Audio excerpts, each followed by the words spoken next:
Salam alaikum wa rahmatullahi ta'ala wa barakatuh. Aujourd'hui, on va commencer peut-être une simple formation d'utilisation de Autodesk Robot. Dans la première étape, on va créer les lignes de construction, c'est-à-dire les axes. On commence par la définition. Par exemple, ici, on donne juste un exemple. La valeur de 4. Ici, on change le nom pour faire la différence entre les axes.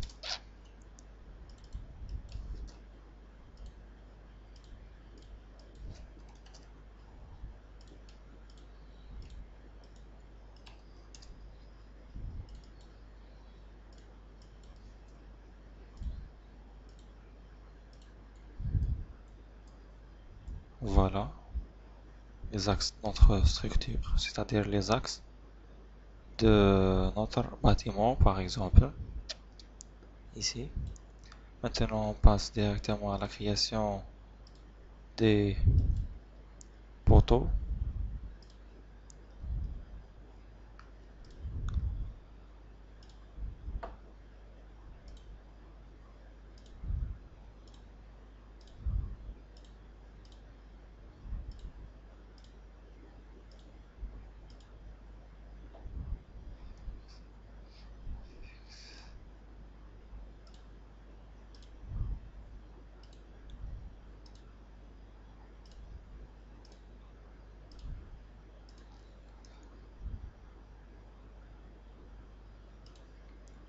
Exactement, voilà. Maintenant, on ajoute les poutres. Ok. La première, la deuxième, la troisième, la quatrième, la cinquième et la sixième poutre.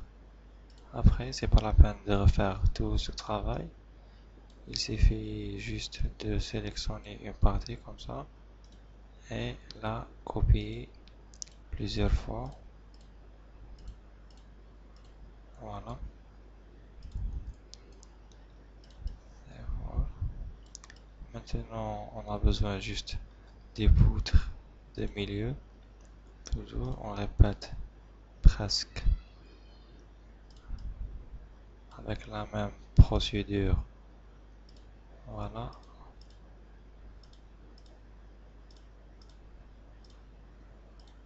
Voilà comme ça. Voilà notre bâtiment. Maintenant, on doit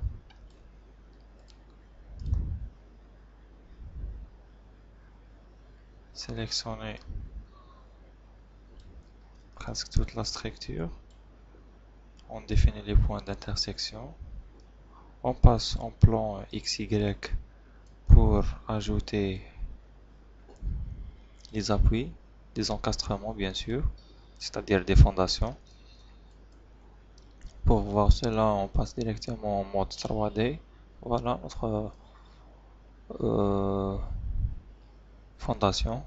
Ce sont des encastrements, comme ça. Maintenant, comme une deuxième étape, on passe à la création des charges et la définition des charges. On donne ici, on clique sur ce bouton.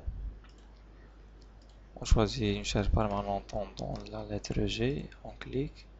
On ajoute une deuxième charge d'exploitation Q, on clique sur ajoute. Ok. Voilà. Maintenant, on sélectionne directement toutes les poutres. Voilà. On sélectionne, on ferme, on déplace à l'application de chargement, on déplace vers l'onglet barre, charge uniformément répartie, on donne la valeur par exemple -0,8, appliquer à appliquer.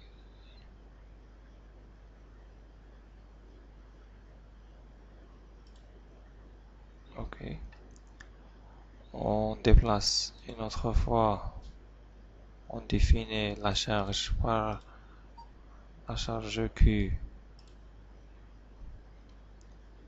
Choisissons toujours les poutres. On ferme. Charge Q toujours barre. On donne la valeur moins 0,5. Appliquer. Voilà. Et on affiche les valeurs.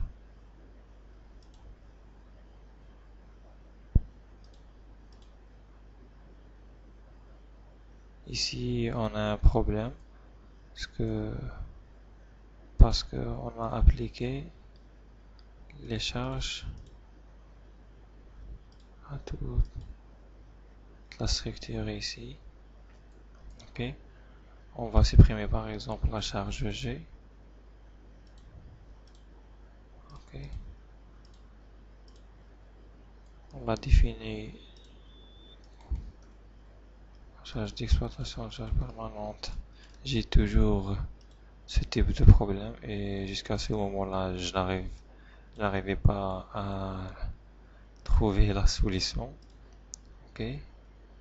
On a des poutres, on les augmente.